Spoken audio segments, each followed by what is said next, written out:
ไปใส่ไปให้บ่โอ้อยู่ไกลบ่ให้อ่ะ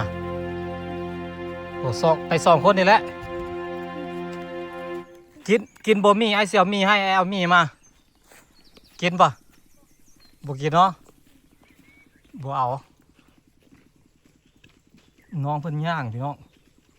ย่างไปให้สองไอ้น้องโอ้โหย่างไวเติบได้นี่เพราะว่าเพิ่นขับรถออกมานั้นยังบ่เห็นน้องเลย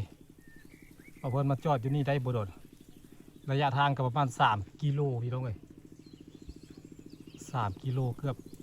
4น้องย่างมาฮอดนี่ละบ่เสี่ยวมีเพิ่นละเพิ่นบอกว่าเพิ่นบ่เอามีเพิ่นไปต้มซะเนาะบ่เพิ่นติดมีไวๆมานำเนาะพี่น้องเนาะโอ้เก่งขนาดเลยสองสาวน้อยนี่ย่าง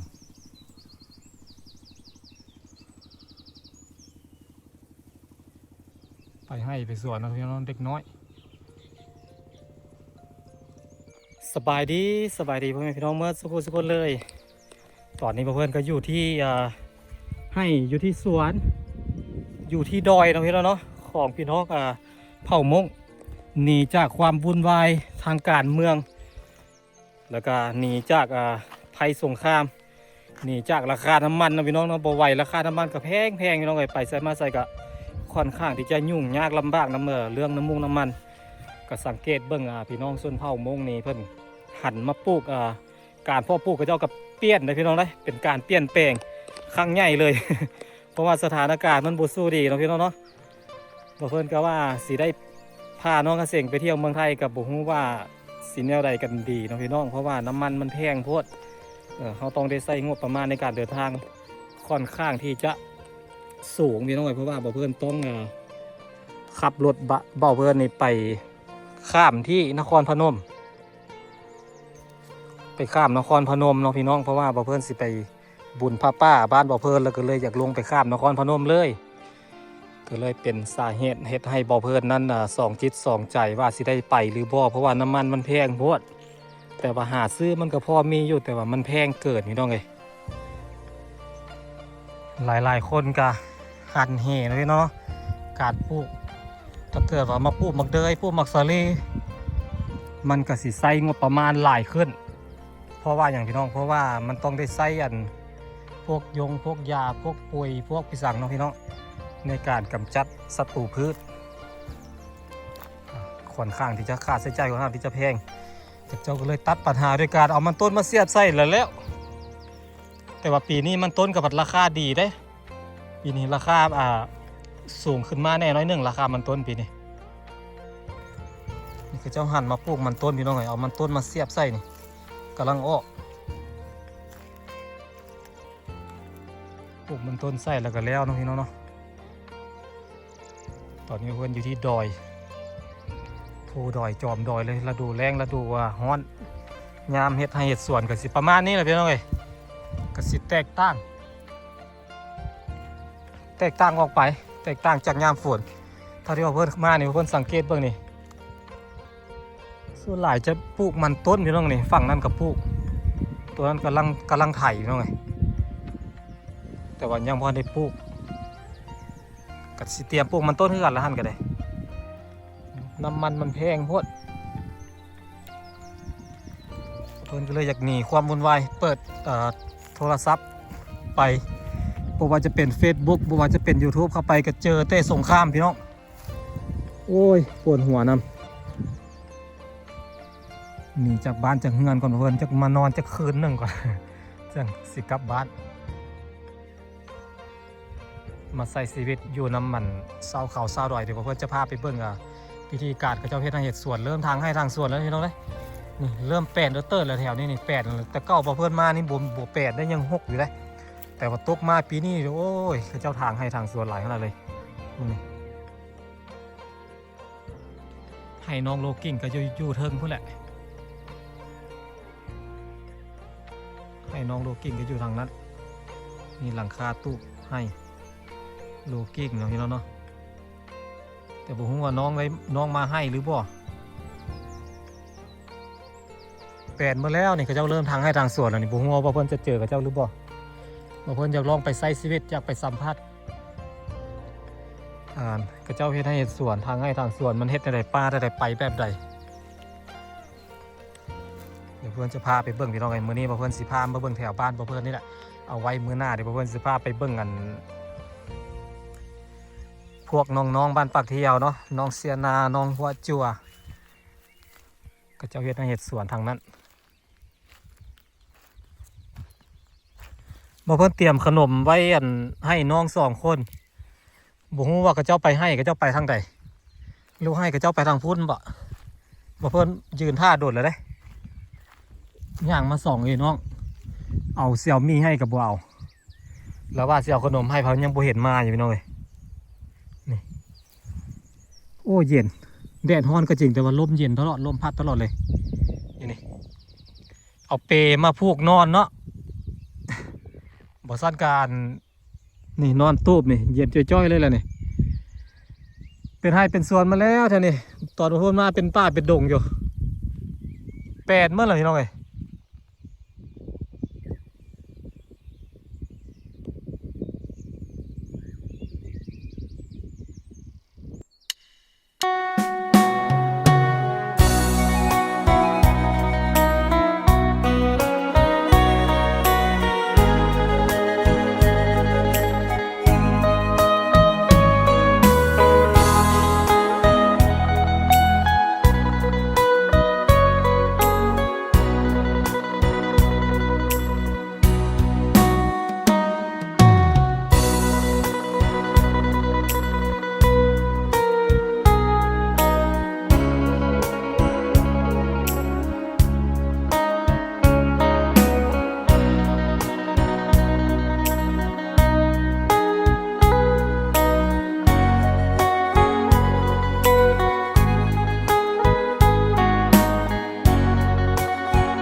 โอ้คักขนาดเลยพี่น้องเอ้ย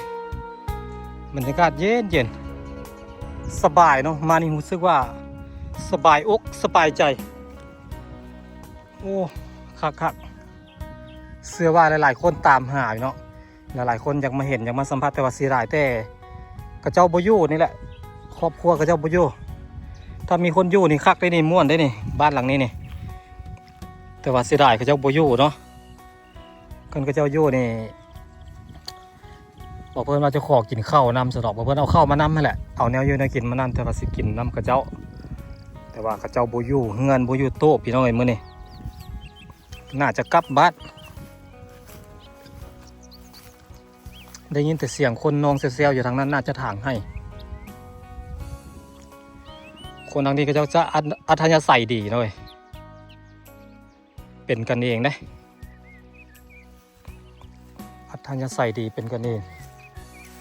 ขอพักขอเศร้าหรือว่าขอกินข้าวนำได้เลยถึงว่ากับเจ้าจะบ่ค่อยมีหรือว่าขาดเขินนะพี่น้องเนาะยุ่งยากขาดเขินแต่กับเจ้าก็ใจดีได้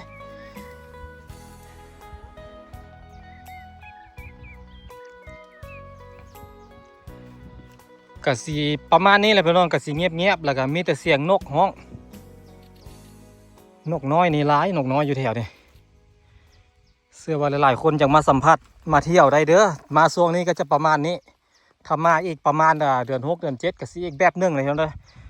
การเดินทางนี่กะสีเอารถมาบ่ได้กะสีได้แต่ใช้แต่วิธีการย่างเอาแหละย่างเอา ค่ารถบ่ให้เสียค่าเงินบ่ให้จ้างย่างเอาพี่น้องเอ้ยแต่ถ้ามาช่วงที่บ่เพิ่นถ่ายให้เบิ่งตอนนี้ก็คือรถจักรสามารถได้มาได้เลยเพราะว่ามันยังบ่มีฝนยังบ่หลายเนาะเว้ยฝนยังตกกระปิดกระปล่อยอยู่ยังบ่เป็นยังบ่ถึงเข้าสู่ฤดูฝนเต็มตัวเนาะแต่ก็มีมาอยู่โอ้บ่อนนั้นงามขนาดเลยโอ้โหคักขนาดเลยบ่อนนี่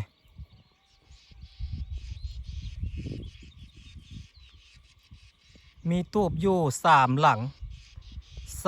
พี่น้องเอ้ยแล้วก็มีคอกไก่คอกหมูเด้4 หลังนี้เดี๋ยวผมจะลงไปเบิ่งก่อนรู้สึกว่าคักสิมีคนอยู่บ่เนาะนี่ตูบนี่โอ้มีคนอยู่นี่มีคนอยู่นี่เด้บ่ฮู้ว่าเราเฮ็ดหยังแม่นบ่คนเฮ้ยบ่แม่นใบไม้โอ้ยหาเลยก็เดียวบ่คน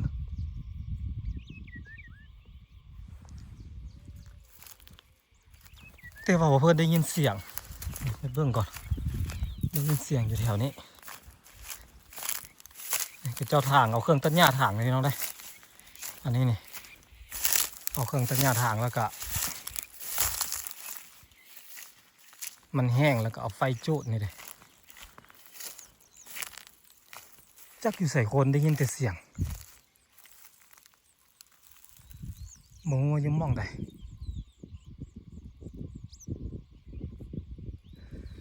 มันก็สิก้องมาได้เสียงนี่มันแบบเฮ็ดให้อยู่ไกลก็ได้ยินพี่น้อยเพราะว่าเสียงมันก็ก้องมาตามมันสายลมตามภูตามดอยบ่เห็นเลยบ่เห็นคนได้ยินแต่เสียงก็เจ้าทางให้ขึ้นไปนี่พี่น้องมันสิขึ้นไปผาสร้างละนี่โอ้พี่เลือกว่าก็เจ้าเก่งเฮ็ดให้เฮ็ดสวนยอมบ่เพิ่นเส้นทางรถซิ่งขึ้นไปนี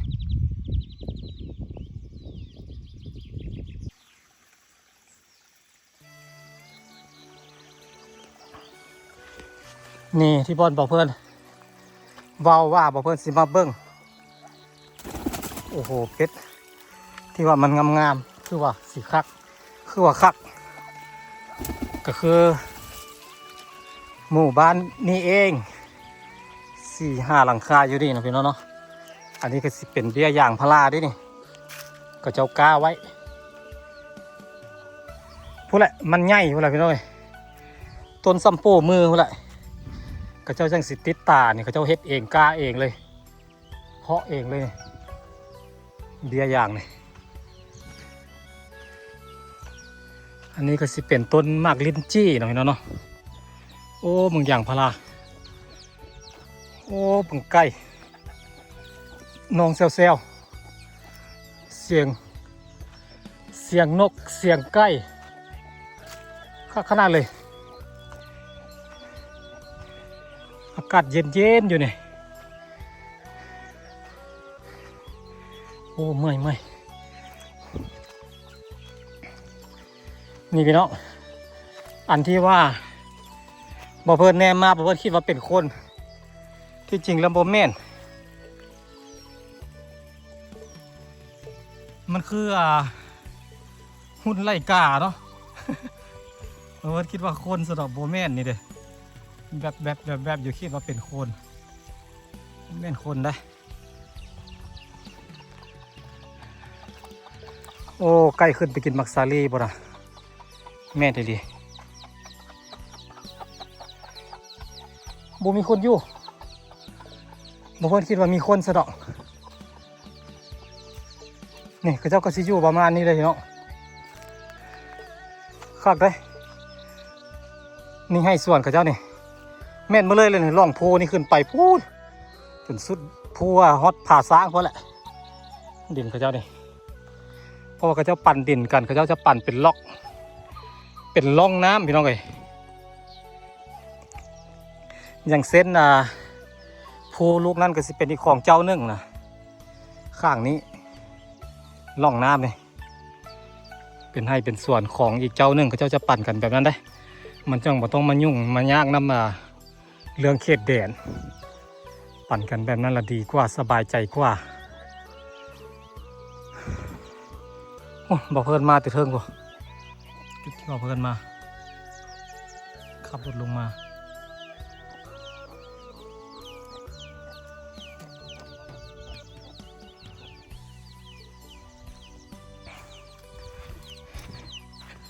ก็สิประมาณนี้เลยที่ว่าเพิ่นวาสิมาเลยเนาะวาสิลงมาเบิ่งก็เป็นครอบครัวนี่แหละตูบนี่แหละแต่ว่าเขาเจ้าบ่อยู่เฮือนนี่เนาะเลยอยู่แต่เป็ดแต่ไก่น้องเซลบางกำลังฟักไข่อยู่กับมีเด้กำลังฟักไข่ก็มีไก่หลายไข่ได้แต่ว่ามันบ่เป็นโรคไก่อยู่นี่เพราะว่ามันเอาเป็ดก็อยู่โอ้เป็ดก็ขึ้นมาไข่อยู่เทิงเว้ยนี่เป็ดขึ้นมาไข่อยู่เทิงห้างนี่มันจังวิทย์มาเนาะมามันจังบกกัดกินบ่ได้เย็นขนาดเลยโอ้มากอย่างแดงๆอ่ะเหมือนอันนี้ก็จะเป็นส่วนอ้อยไก่มีแต่ไก่ตีได้คนมงก็จะมักเลี้ยงไก่ตีกับไก่ต้อโอ้โหมะเขือยังเป็นมากสีแดงนี่ไอ้พวกท่าก็เคยเห็นโอ้โหเป๊กมะเขือนี่มะเขือแดงปกติมะเขือมันซุปมันจะเป็นสีเหลืองแต่ว่าอยู่นี่มันเป็นสีแดงแล้วนี่โอ้งงเลยเพื่อนของบ่เคยเห็นก็ได้เห็นใกล้กันหลายนั่นเลยพี่น้องเลยแต่ว่าคนโบยู่เจ้าของคนโบยู่นี่เลยแก้วมังกรนะนี่ยังโบเป็นมากมันก็จะปลูกงามขนาดเลยบักงามโอ้อ่อนซ้อนลมลื่นดีอยู่นี่สบายอกสบายใจเนาะตูบตัวนั้นก็ได้เอาไม้ค้ำไว้ยันมันล้ม โอ้ยต้นเด้ต้นซาดเด้ภาษาผู้เฒ่าเนาะพี่น้องเนาะเขาจะมักว่าบ้านเราเพื่อนโอ้ยต้นซาดได้แบบนี้นะความหมายคืออินดูแบบนี้นะประมาณนี้นะ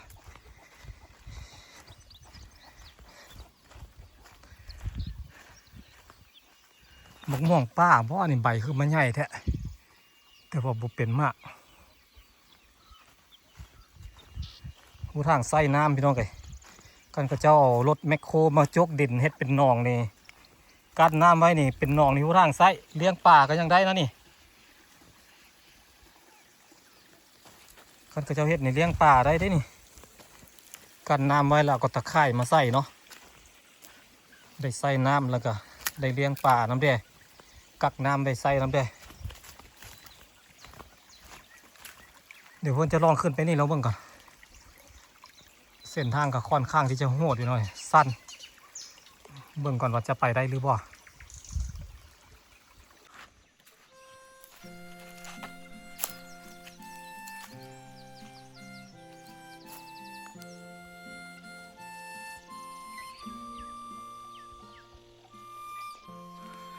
เดี๋ยวมาเบิ่งกระท่อมตัวนี้ก่อน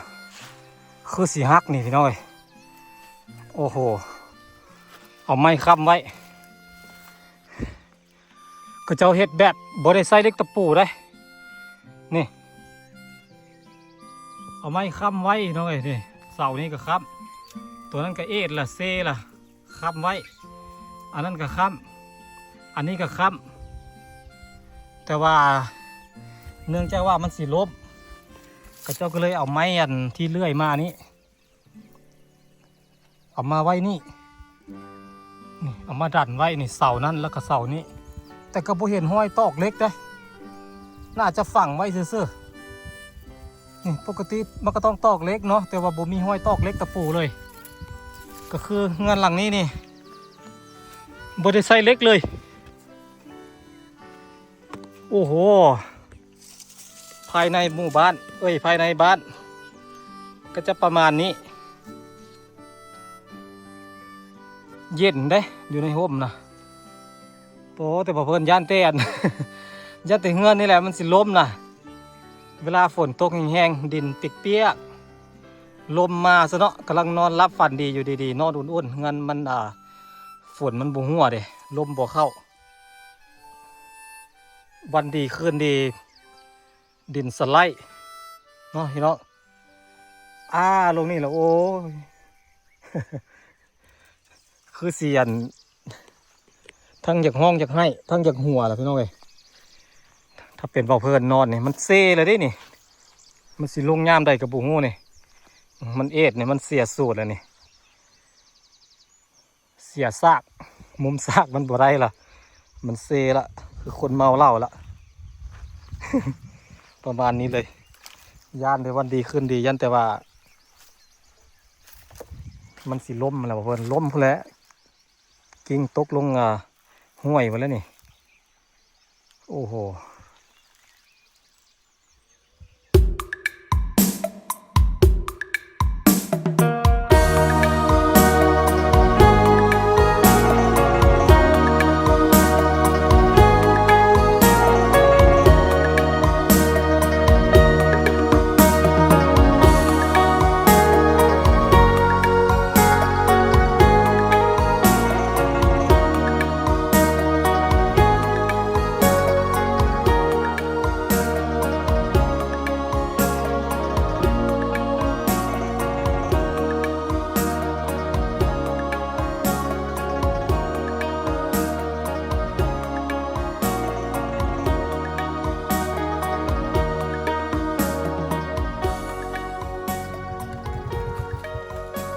มาก็ต้อนรับด้วยเสียงไก่เลย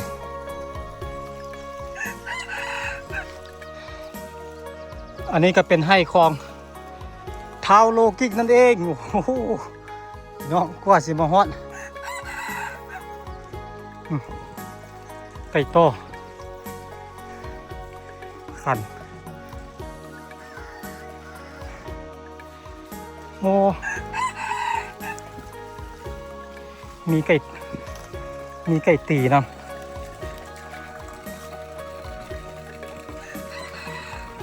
ไก่หากระเบาะก็มีเด็กไก่น้อยโอ้เมื่อยจูงรถแล่นขึ้นภูเมื่อกี้เนี่ย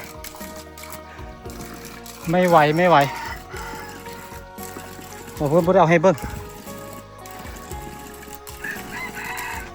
คนเดียวนี่แล้วเนาะมันเนี้ยอันนี้ก็เป็นน้ำนี่เนาะน้ำมาไหลมาตั้งแต่ป่าสร้างพุ่นแหละ ไหลบกคาดเลยตลอดแรงตลอดปีเลยนี่เป็ดก็มีเป็ดไก่โอ้หุ่นไหลกาตัวน่ะเป็นตาญาติมากเลยพุ่น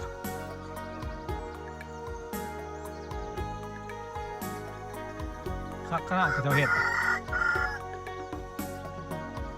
โอ้ตัวนั้นไปแห้งคักหุ่นรายการตัวนี้ของเทอันนี้ของเทดินี่พี่น้องหุ่นรายการพาเอานกมาเป็นตัวเลย โอ้ไปได้ในแหละนี่บ้านเพื่อนน่าจะเอิ้นแหลวพี่น้องเลยแต่ว่าฝั่งไทยน่าจะเอิ้นนกเหยี่ยวน่าจะเหยี่ยวนกเหยี่ยวเนาะนักล่าแห่งท้องฟ้าแล้วเนี่ยพอมันกลางปีกเกือบเม็ดหนึ่งบ่ได้ตัวน้อยด้วยนะมีอยู่ประมาณโอ้เม็ดหนึ่งน่าจะได้แหละเกือบแหละบ่เพื่อนบ่ได้ก็เป็นเกือบแหละกว้างด้วยนะเบื้องในอันจอเขามาเพิ่นคือ10 บวกกว้างแต่ว่ามาเบิ่งตัวจริงบ่กว้างเนาะก็เจ้าเฮ็ดโอ้เอาไม้มานี่เอาไม้มาวางปีกออกแผ่ปีกก็เอาหัวมาเสียบใส่ปลา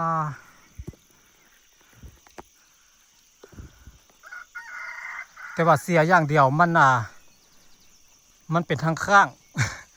แบบกระเจ้าเบ็ดให้มันแบบเป็นแนวนอนนะเป็นแนวนอนแบบคล้ายๆคือมันกำลังกลางปีกเวิร์นหากินอยู่นะ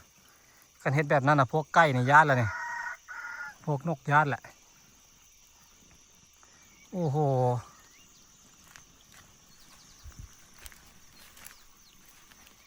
สุดยอดเลย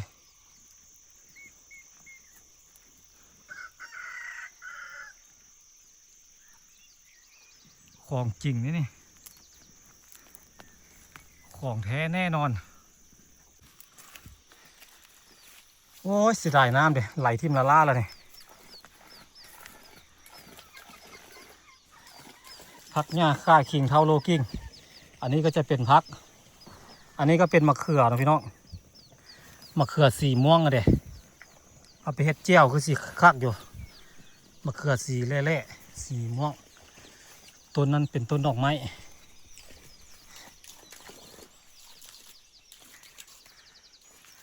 ส่วนอันนี้ก็จะเป็นคอกไก่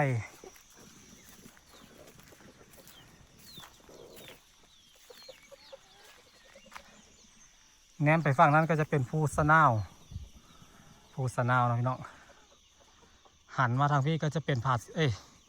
บ้านผาสร้างแล้วก็เมืองสยบุรีโหเมืองสยบุรีอยู่ทางนั้น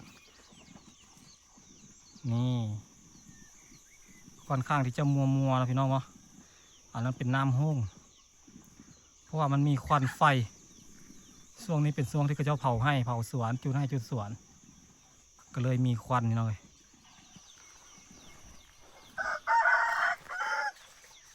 หลังคากระท่อมของน้องโลกิ้งกับเปี้ยนหญ้ามาเป็นสังกะสีแล้วได้ปะเนี่ยเพราะว่าเอาหญ้าใส่มันบ่ไหวบ่เพื่อได้ยินพ่อน้าเราว่าปั่นฟังอยู่ใส่หญ้านี่เวลาลบมานี่ป้อแห้งแท้แห้งว่าเราจนได้หาไม้ครับไม้นี่ไม้นี่ไว้บ่แม่นง่ายลมมันสิพัดหญ้าปิวเพราะว่าเวลาพายุมามันผ่าสร้างพอดีเลยพี่น้องลมมันโตนผ่ามาเด้รับลมเต็มเลยอยู่นี่นะอันตรายแล้วปีนี้มาเราก็เลยใส่สังกะสีเอามุงสังกะสีละกับใครแด่เนาะมันจังบ่ต้องได้มาเที่ยวมุงหลังคาไม่ทุกปีได้มุงหลังคาไม่ตลอดโอเคนะพี่น้องเนาะการเดินทางของเป่าเพื่อนกาค่อนข้างที่จะอิดเมื่อยเดี๋ยวเพื่อนขอตัวพักกินข้าวกินน้ำอยู่ที่ให้น้องโลกิ้งนี่แหละก้อนพี่น้องเลยเมื่อย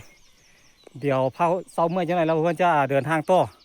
ส่วนเพื่อนจะเดินทางไปทางใดนั้นติดตามในมื้อหน้านะพี่น้องเนาะสำหรับวันนี้เพื่อนก็ต้องขอกล่าวคำว่าสบายดีพี่น้องเลยขอกินข้าวก่อนโอ้ยสบายดีเมื่อย